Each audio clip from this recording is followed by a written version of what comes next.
ហានិភ័យទាំង6ចំណុចសម្រាប់មនុស្សដែលគាត់ទទួលទានគ្រឿងស្រវឹងជាប្រចាំបងប្អូនពុកម៉ែទាំងអស់គ្នាសម្រាប់មនុស្សដែលគាត់ឧស្សាហ៍ទទួលទានគ្រឿងស្រវឹងចូលជាញឹកញាប់ឬក៏ជាប្រចាំហ្នឹងកុំភ្លេចតាមដានវីដេអូមួយហ្នឹងរហូតដល់ចប់ព្រោះសម័យនេះពេលបច្ចុប្បន្ននេះបងប្អូនទាំងគ្នាមានមនុស្សដែលគាត់សាយនៅគ្រឿងស្រវឹងហ្នឹងច្រើនមែនតើអាចទៅជាទម្លាប់ឬក៏ជាប្រចាំដែលជារៀងរាល់ថ្ងៃដែលធ្វើឲ្យគាត់នឹងប្រឈមជាមួយនឹងបញ្ហាសុខភាពនៅថ្ងៃអនាគតអញ្ចឹងបងប្អូនអ្នកគ្នាមកដឹងពីចំណុចខ្លះៗទាំង6ហ្នឹងថាតើពេលដែលបងប្អូនញ៉ាំញឹកញាប់ទទួលទានគ្រឿងស្រវឹងញឹកញាប់ជាប្រចាំចូលហ្នឹងវាមានរឿងអីកើតឡើងទៅលើសុខភាពរាងកាយរបស់មនុស្សយើងរឿងទី1ដែលយើងប៉ះខ្លាំងជាងគេគឺតើតើទៅនឹងអាចបង្កទៅជាមហារីកពោះវៀនធំ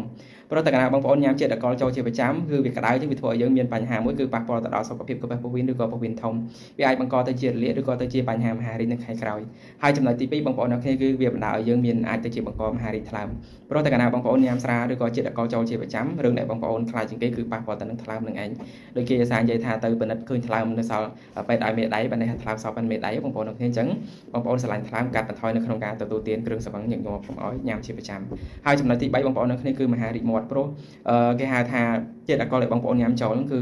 វាក្តៅវាប៉ះពាល់ធ្វើឲ្យបងប្អូនមានបញ្ហាតទៅនឹងការរលាកចឹងការរលាកច្រើនធ្វើឲ្យយើងមានបញ្ហាទៅជាមហារីកហើយចំណុចទី4គឺមហារីកវាតទៅនឹងអណ្ដាតដូចគ្នាបងប្អូនអ្នកគ្នាចំណុចទី5